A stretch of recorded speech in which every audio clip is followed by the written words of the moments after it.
I've pressed the button, Kelly. It's gone. Hello, can you see me? We can see you. I can hear you. The world is good. Hopefully, I can see. So, the wonderful Kirsty will get all the questions that people put in there, and she'll put them all in the document so we can ask them. So, Kirsty, I can check with her. Can you hear us loud and clear? And she'll give us a smile and a wave. And then we can just let the Parkrun community come to us, and then we can start, because we want lots of questions. What have you been up to today? What's a normal day? What is a normal day? Oh my gosh, my normal day is so manic, like literally. So I start off in the mornings doing core. So I do a live core, and I have done, this is my 14th week of doing Monday to Friday abs and core live on Instagram. And then there's motivation. I have 2 others, and I've had, literally Zoom call after Zoom call, but meetings, and it's just almost like this is our world, isn't it? You know, I'm looking in a screen whether I'm exercising or talking. That's it. Almost certainly the most peculiar circumstances anybody's ever been in, isn't it? But I mean, we really do manage to adapt really well, I think. Do you not? Oh, absolutely. I think so many people have learnt new skills, to be honest. I think, you know, you kind of get a little bit into that, oh gosh, this is all very strange and weird, but then normality almost becomes, you know, reality. Strange and weird. Becomes it's like, okay, this is our life. Oh, no. And then it changes again, but not quite. And then it's very strange. It's so strange. We have community. We have our Parkrun family are watching, which is brilliant. Hello, Jazz. Let's get going then, because time is tight. And we all have busy lives in this crazy world. So without further ado, I'm Helen Williams, Parkrunner A6014 and event director of Harrogate Junior Parkrun here in the UK. And alongside Vassos Alexander, the co-presenter of the Free Weekly Time podcast. Before we start, I'd just like to recommend that after this conversation, people check out the many Parkrun social media channels in the UK and across the world, as well as subscribing to the various Parkrun podcasts out there. You'll find me on the Free Weekly Time podcast, but there's also, with me now, Parkrun Adventurers and the 9:30 Club, to name a few others. So for today's question and answers, I'm joined by double Olympic champion Dame Kelly Holmes. If you have got any questions, comments box below please, and if you've got anything you'd like to ask Kelly, then please do pop them in the comments now, and then after we've had a quick chat, you will put them all to her as soon as we've finished. So without further ado, we shall say that Kelly had a 12-year international athletic career, setting numerous records, and still holds British records in the 600 metres, 800 metres and 1,000 metres. She's an Olympic, World, Commonwealth and European multi-medalist. After her Olympic success, winning gold in both the 800 metres and the 1,500 metres Athens Olympics in 2004, she won BBC Sports Personality of the Year, European Athlete of the Year, World Athlete of the Year, and was honoured with Dame Commander of the British Empire from the Queen. Kelly is also a regular Parkrunner, having walked, jogged, ran or volunteered 38 times at 28 different Parkrun locations. She has a Parkrun PB of 17:48 and last year presented the primetime BBC documentary Dame Kelly, The Power of Parkrun, which followed a group of parkrunners in Northern Ireland as they prepared for their first 5K. Hello, Kelly. Hi, how are you? I'm very good, thank you. It's so great to have you here. It's just wonderful. And when me and my husband were chatting about, you know, the kind of things we were going to put in the document to chat to you about now, we were just saying we've just recently celebrated Olympics Day, and of course the Olympics should have been this year. And we thought, do you know, everybody would love to be cheered up. Wouldn't it just be wonderful to be able to reminisce with you about those two most amazing races? And I mean, I'm homeschooling my daughter, and we sat and watched them again today. I've seen them twice today because they're so amazing, and I had to really stop myself from crying because they just fill you with so much joy, and they're wonderful. So we just thought we'd have a quick chat with you about those races. So let's talk about the first one. How did you feel going into it? And we were saying, it, you know, Brendan Foster says it, Steve Cram says it, it is as good a race as you'll get. You really don't look like you're planning to go out there and take it. And, you know, it's just such a controlled, wonderful thing to see. But it looks like you've had to run harder than absolutely everybody else to get there. What was it like? What was it like before you got on the line? Well, hello everyone, by the way. Great to be on here. But yeah, no, so the thing is, that was my third Olympic Games. I'd won bronze in Sydney. I'd won many medals, as you know. And, when the Olympics are only ever 4 years cycles, and when you've dreamed of something that I had for 20 years, since I was 14, those moments come round far and few between. And, for an athlete to be absolutely at their best when that best matters, again, is far and few between. And, it was the first year in 7 that I didn't have an injury. So I came out of it with more confidence than I'd ever had. I'd had a brilliant team of people around me. A guy that was my training partner, Anthony Whiteman, was a 1500 metre runner for Great Britain, brilliant physio. So I suppose I was just ready. I'd been at that stage of my career before, one of the world's best, and I just knew I was ready. However, I never thought I'd win the 800 metres, hence the eyes popping out of the head that everyone starts about. When you win by the thickness of this shirt, like 0.05 of a second separated me and the first two, first four. I knew that if I ran at my very best and I'd run how I had trained, which was to be consistent, to run even pace running, and that if I could run 156, I knew I'd medal. And that's what I did. I ran 156.38. But the hardest thing was as you watch, I was like so far back on the first 400 meters because I had made the plan. This is about consistency of running and having confidence in your ability. I wasn't running any faster than anyone else, and I wasn't running any slower. I was just running even pace, whereas they were running so fast and then slowed down. It just looked that way. Yeah. But I crossed the line, and oh man, I tell you, it was a shock and a half to win the 800, but something that I think really helped me with the 15. I mean, the 800 metres is over like that. It's 156. It's less than 2 minutes, and that first lap goes so quickly. But to have the confidence to be able to sit where you were and just slowly move up the field, but then to have to move out. I mean, you were in lane 2 on the final bend, and what were the kind of decisions you were making at that point? Going into that last lap. Yeah, see, as an 800 metre runner, it's quite tactical as well, even though just running fast. And I think the only thing, I think I was tactically really aware, a good tactician. However, I do feel like if I'd run loads of my races again, I definitely wouldn't be running so wide as I did. I think I would have won every single thing had I not run in lane 2 or 3 every time, because I hated the thought of getting tripped up. And I hated the thought of getting boxed in. So I was always running wide. But if you look at how wide I used to run some of my races, I mean, I look at it thinking, what were you doing? But at the time, you just go with it. And the critical thing for me was, as I was coming around the top bend in the 800 metres, Maria Matola from Mozambique, who I was fortunate enough to train with the year before, so not Olympic year, but the year before, she came out and bulked me. And what happened is that made me step back, and it made me recheck myself and relax again. Had I tried to go, I don't think I would have won. So she did me a favour by bulking me.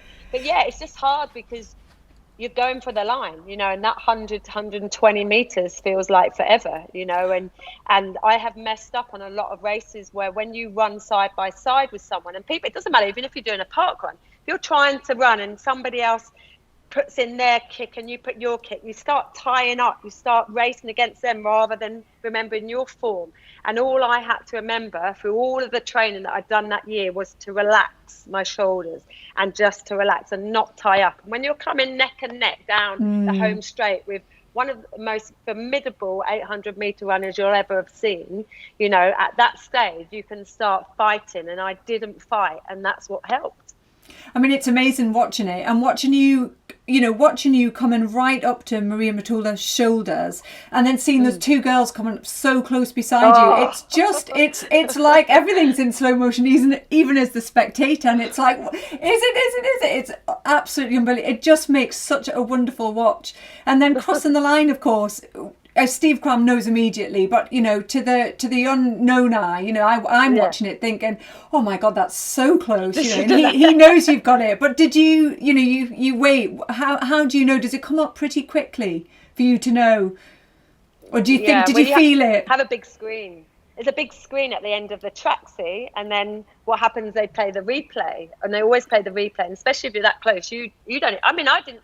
I started celebrating, then thinking I couldn't have won the 800 meters, hence my face and my hands going like, and then you see the replay, but that replay is so slow, and you're kind of watching it and watching it. And the reason why I knew was because on the inside of the track was a British photographer, and he was jumping up and down. He's like, Kelly, you've won. And I kind of then checked the screen, I check it him, and just mental. Because I'd been so close before, and I'd won many silver and bronze medals. I'd won at Commonwealth Games, but I've always fought so hard to get there off the back of injuries or, having an injury at the time.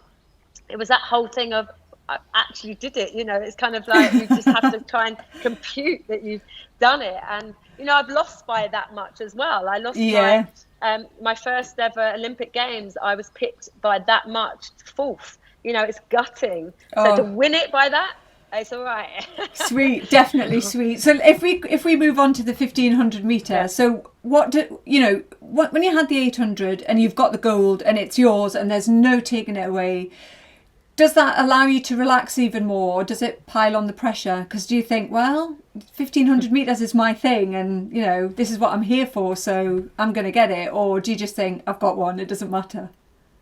Yeah, I think a couple of things went through my head. It's like I'm Olympic champion. I don't have to stress, don't have to worry anymore. And people were saying to me, put that medal away and just pretend you haven't done it, because your dream is actually the 1500 meters, which it was. And because I'd run tactically that way in the 800, the heats, the semi-final, it worked. I just decided that I was going to stick with the same tactics. So that gave me an air of confidence, that I was confident in my ability to run well and to qualify. But the honest truth is, in the 1500 meters, I didn't go out there to think about winning. I went out there to think about doing my best performance, and I was at the best in my career. And I think that having won the 800 meters actually took the pressure off me, because I wasn't desperate just to win that. It was like, I've won one, I can relax, I'm at the top of my game. If I come back with any medal of any colour, I mean, wow, can you imagine? But then I went and won gold. Actually, look, I'll show your viewers quickly. Oh yeah, definitely. We want to see bling. Well, because I'm at home, it's good, isn't it? Yeah. People are getting to see more now I'm at home. So these are the two golds from Athens. I'll tell you very quickly a bit of history. So can you see these? Yes. Yeah. Look at them. So, do you know which one's which?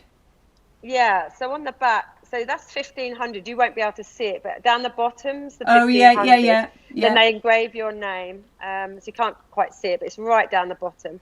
But I'll just tell you really quickly. So this is the one from Sydney. So if you look at the front, you see the goddess sitting on the side of the medal. Yeah. Okay, here. So from 1896 until 2004, it was sitting at the side. Okay, but now from 2004, the goddess on every medal is sitting in the middle, and that's been changed since the Athens Olympics again. So now Athens, it's now from that you'll see on every front of every single Olympic medal. Just showed you that. But, I like that bit of gold history. It was Where it was do you amazing keep them? time. Where do you keep them? Well, at the moment, in my little South African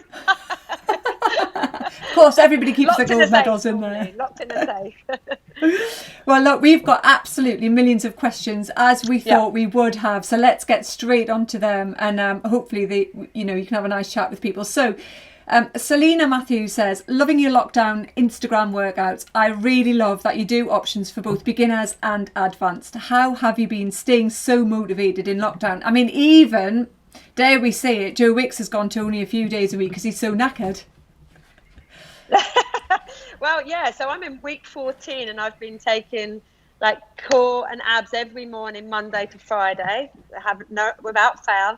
And then I take an evening session. I have another handle called Military Emotion, and that's all of my really hard workouts. So that's about mindset, positive thinking, and pushing yourself to be the best version of yourself.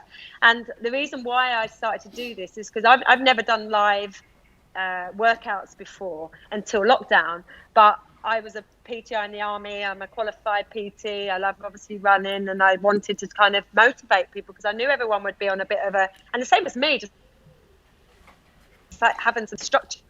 I think I've been so fit since I've retired, because of consistency, but Yes. also because of the community, because it's built a lovely community of people of all different ages, abilities. Lots do park run, and I'm really missing that social interaction. So I've also done virtual runs where I've literally been going out with my phone, doing 40-minute runs or fartleks intervals with everyone on Zoom. Oh, I've been brilliant. coaching, running, taking it. It's been so good, so good. Tonight, like, I've got a running drill session on my Military in Motion and on Zoom. So if anyone wants to join in on that, go to Military in Motion. And yeah, I've loved it. And, you know, like Salim, thank you for joining, because it's with those people that's kept me motivated. But also I'm learning a lot about the fact that everyone is so different, you know, yeah, everybody can be better than they think they can. And I did an 800 Chupa challenge this month, and it was really good. And I've just literally today launched a 1500 Chupa challenge. You get an actual medal for it. So go on Military in Motion, you'll see it. And it's for 15 days in July. But it's been just so good. And I'm, like I say, I've been as fit as I can be. But I've now got to go and have an operation on Thursday that I was waiting for. And I'm like gutted. I'm thinking, no. So I'm doing a 6:30 core session before I go under at 8:30. And then I've got a friend doing Fridays. And then next Monday, I'll be there with my plaster. Believe me, I'm still going to train. There is no stopping you. Jazz Banker asks, in this world of social media pressure, what advice would you give to young ones, particularly girls, to help them have a healthier and happier mindset and support body confidence and esteem? I think that's current whenever, whether it's lockdown or not, isn't it? Yeah, definitely. Follow people that you admire because they've been successful, they've worked hard, you know, they've got good values, and they don't judge. You know, you don't need to be following people or have people following you. You can do, you know, you can bar people, block people, and never take anything to heart, because on social media people hide behind a camera. Now at the end of the day, they could be anybody of any name, and to be honest, their actual thoughts and whatever, if they're bad, are insignificant, because most people don't agree with them, and most people don't even read them. You know, and if you look at how many people follow them, and it's minimal people in the world where and in the country we've got, what, probably 70 million people. In the world there's billions. To have 5 people telling you you're not right, don't care. Just tell them bye. Do you prune yours? Are you quite brutal? Do you get rid of all of the nasty negativity? You know, I think that everyone has an opinion. If someone's got an opinion, I might not like their opinion, but it's how they say it and how they say it. And I will always go back if I don't agree with them in a real polite and positive way. It's only if someone becomes rude or becomes discriminative or something like that, or, you know, just has a really bad view of world and their attitude to something, then they don't deserve any me time. If somebody's just doesn't like what I've said or doesn't like somebody else, well, that's your opinion and that's fine, and I'll just go back in a polite way and say thanks very much, it's your opinion.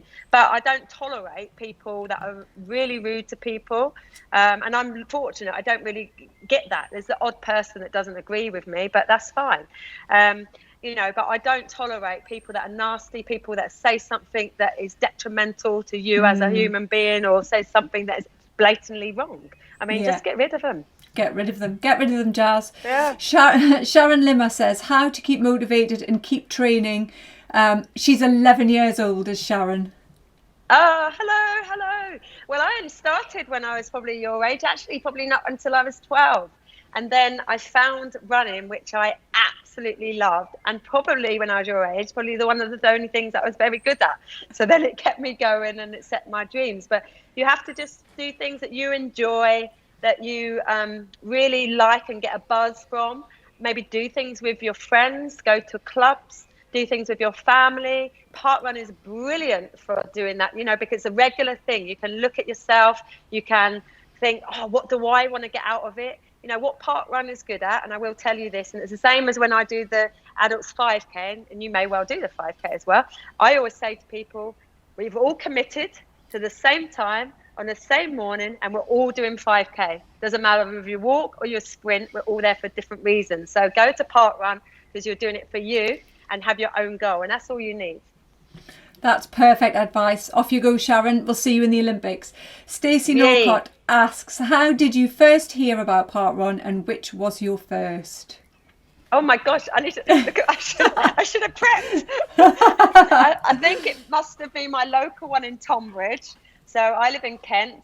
I've always lived in Kent, born and bred in Kent. So Tonbridge, Ton Bridge, and Tunbridge Wells, Royal Tunbridge Wells, are my two local ones. I think I went to Tonbridge first because it's nice and flat. Um, I don't do hills. However, I have been to a few. And again, I loved it because it was all different people of all different abilities. But I've also done South Africa because I used to live and train in South Africa. So I love it there. They love it out there. They're massive fan Parkrun. I mean, they're huge. Amazing numbers there. Massive, aren't they? And beautiful locations as well. You know, you can do them in vineyards or do them by the coast, as we can here, lots of things. But yeah, so that was, I think, was my first one. And actually, I'll tell you a little bit about my parkrun journey. So if I'm working somewhere, wherever it is in the country, and if I'm there for a Saturday morning, then I just rock up at a parkrun, and I just go to the meet organizer and I say hi, and then I have a chat with them over the tannoy to everybody. Brilliant. And then I just run with everyone, and at the end I have selfies, photos, and then I go. Love it. Brilliant. What a treat to turn up at a parkrun and find you there. Nat Jack and James Cunningham have asked, which is your favourite parkrun? Oh gosh, my favourite parkrun. Oh, let me think. Gosh. So I did one. Oh, there's so many, isn't there? Oh, there are so many. You don't have to choose one. All of them. That's the answer. All of them. Although I have to say, when I did my PB, I think it was on a flat at the coast, and it wasn't windy, so I was quite happy with that. But I like ones that go around parks and ponds. There's one in Maidstone in Kent that you go around a lake. I really like that. I've done one, and I cannot remember. I should have done my homework and looked at my feed. But there's one where you go out and it's all uphill the whole way, and then you turn around at the top at 2.5 and you run back downhill. And that uphill was like, oh.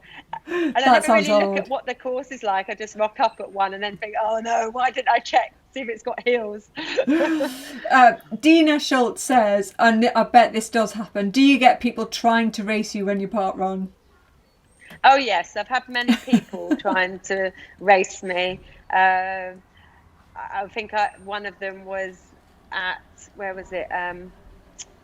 Where's Shakespeare World? Stratford upon Avon. And I remember there was a couple of guys there, and they were literally trying to race me. And so I thought, well, okay, so I can think about my tactics here. I either just sort of keep going and pushing, and then I'll wear myself out, or I'll let them go past, thinking that if I'm smart enough to realise they're racing me, I'm going to catch them back up. Yes, I did. You know, because people start racing and getting on your shoulder and think, they're passing you and whatever, but they've ruined their own run because I'm not there to race.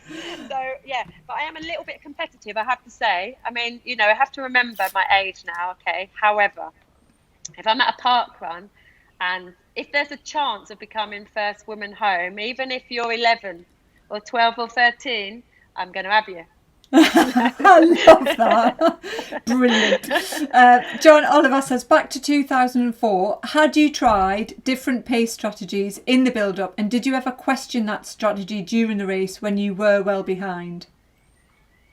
No, so in Athens, I stuck to my guns. I mean, that is why I ran so well, because my strategy was to run even pace over each 200 meters, especially in the 800 meters, which would give me the 156, but in a way that I wasn't burning up. So an example of that being that in women's 800 meters in particular, and you can look at the men's, we used to always run around 25, 26 in the first 200 meters. Then by the time you get to the 400 meter mark, it'd be, 58, 57, 58. So you've kind of gone at, a 25, 26 to a 31 or something. So actually, I thought if I can run and maintain around a 28, 29 seconds each 200, then I wouldn't be using up the energy too early on. And that's how I strategized for the heats and semis. It worked. So I kept to it, luckily, for the 15. However, if for the 800 final. But if during that, when I was so far back, I mean, you have to remember, when the gun went, and if anyone watches the whole race in the 800, I was back by 20 odd meters off the last person. So there was probably a 30 to 40 metre gap between me and first place. That's scary. However, I just stuck with a plan. Now, have I changed that strategy? Yes. During the years, I wish I had more confidence in myself to run like that. Yeah. I used to always run sort of more mid-pack. I'd never be a front runner. I'd like to be in sort of third or fourth position. So I was in contention, but not too far back. However, I've always ran wide by doing that. And that's where I feel like if I had my time again, I would re-strategize so that actually I didn't run as far as I did, because I think I would have probably won a lot more, even, to be honest. Brilliant. I mean, it's hard, isn't it, when you look back and of all the things you could do, but I guess you get to the point you are because of what you have done already. It's really tricky, isn't it, to work out. In hindsight's a wonderful thing, isn't it? But, you know, to be able to go in with a confidence knowing you went in, didn't you? I think you had your time was faster than everybody else's in the 1500 when you stepped on the track already, wasn't it?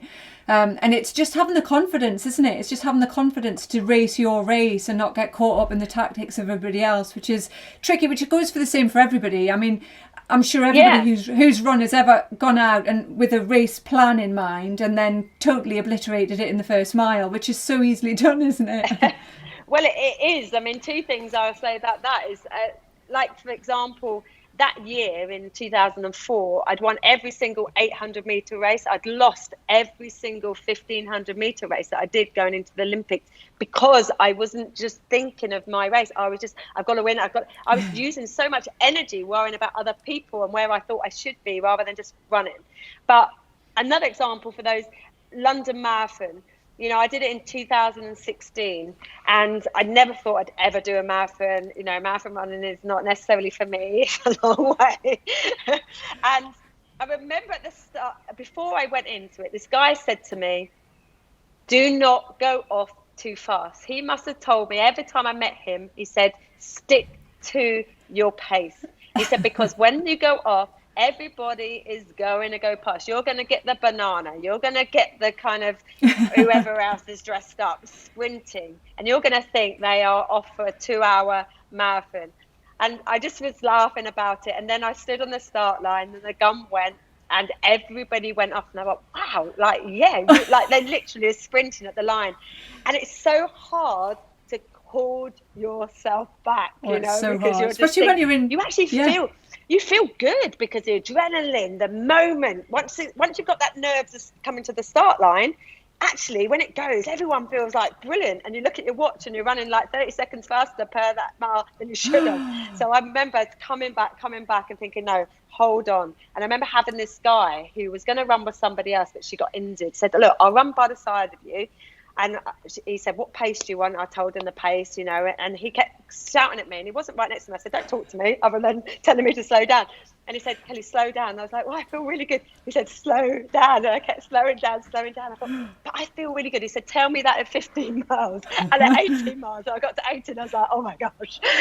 But then I ran faster than I thought I would, you know. I think I ran, what was mine? 3 hours 11. I was hoping for 3 hours 30. Yeah. Because I'd held Paced back. it, It's a strategy. It is really. Pace you've got to yourself. trust the pace. I think people get bored of pacing, don't they? And you've just got to trust it, haven't you? So the final question from Ciao Paolo, who says, what impact has Parkrun had for you personally and what benefit is there for the wider community? Okay, that's a really good question. I did the BBC documentary over in Strabane in Northern Ireland, and it was so good. You know, this is an area of complete deprivation. You know, they were on the border with the RIA, you know, no hope, unemployment at its highest level, alcohol, drugs, depression, mental health problems. And they wanted to bring a parkrun over there to engage the community, to have something to look at. And I went over there over a few different weeks, few different times, met a couple of people that are part of the documentary who were awesome, Declan and Joanne, and worked with them for a period of time. And we were just wondering, will anyone actually turn up on the day? And nearly 300 people from the community turned up. And it was just so emotional to see that they'd put something together from that sort of environment and that area of all different people that essentially didn't have a lot in their lives, but they had this one thing that they could look hold on to, that they could have ownership of. And you saw Declan, who competed, all his family came out with all of their t-shirts on, and he was crying at the end, and Joanne had just done amazingly well, and just like, oh, I loved it. And that for me is what it's about. It's just bringing people together who don't have any other agenda than actually they're doing something for themselves, both mentally and physically. We could do 5K, and it's such an achievement. You get up on a Saturday, you get excited, and then you go off for the rest of your day, and you've made friends, you socialise. It stopped a lot of isolation. It stopped a lot of older people getting out and running. I've seen so many. I love it. I mean, the oldest lady I think I saw was 97. And literally she sprinted in on the last 200 meters, sprinted in on that line. She'd had 3 bypasses, and she said, this is what keeps me alive. I was like, oh, in tears again. I'm always in tears when I go there. What a great way to finish. We have got some final comments that people have sent in, Kelly. Matt Leach says, whoop, Kelly, I cried when you won your Olympic double. I think that's fair to say. The whole nation cried. I mean, I cried today watching it. I could barely speak. Elizabeth Morris said, Kelly is awesome. Fred Sturr, loved you at the Olympics. Such an amazing athlete. Nicola Anderson, never a more deserving person to achieve their dream. Such a fantastic mindset, determination and pure hard work. And Dina Schultz said, Kelly is an amazing inspiration and has done so much for us during lockdown. Thank you, Kelly. Oh, that's fantastic. Lovely. Thank you. So thank you so much for your time this evening, Kelly. It's one of those 30 minutes, it just goes like that. I can't believe it was so quickly. I know. It's so wonderful. And thanks to everybody who has tuned in. You can catch up with Kelly on Twitter and Instagram via @DameKellyHolmes. As always, do check out the many Parkrun social media channels in the UK and across the world, as well as subscribing to the various Parkrun podcasts out there. Now, more than ever, it's important that we all come together and support each other. The Parkrun family is there for us all, and we will get through this together. Thank you so much, Kelly.